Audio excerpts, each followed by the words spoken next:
আপনি চাইলে ছোট, ছোট কাজের মাধ্যমেও আল্লাহ সুবহানাহু ওয়া তাআলার কাছ থেকে ক্ষমা চেয়ে নিতে পারেন। ক্ষমা পেয়ে যেতে পারেন। নবী করিম সাল্লাল্লাহু আলাইহি ওয়াসাল্লাম বলেছেন, এক ব্যক্তি পথে চলতে গিয়ে রাস্তায় একটি কাঁটাযুক্ত ডাল পড়ে থাকতে দেখল। সে সেটি সরিয়ে দিল যাতে মানুষ কষ্ট না পায়।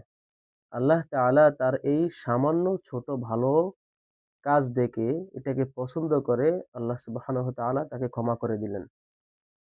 এই জিনিস সামান্য ছোট একটি ঘটনা থেকে আমরা কি বুঝতে পারলাম?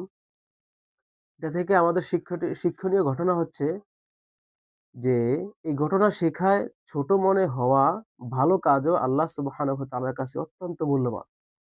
মানুষের উপকার করা, ক্ষতি দূর করা এবং সমাজের কল্যাণে কাজ করা ঈমানের গুরুত্বপূর্ণ একটি অংশ। অতএব আমরা ছোট, ছোট কাজ হলেও সেটা যদি ভালো হয় তাহলে আমরা করব এবং এর মাধ্যমে আল্লাহ সুবহানাহু ওয়া তাআলা আমাদেরকে ক্ষমা করে দিতে পারেন।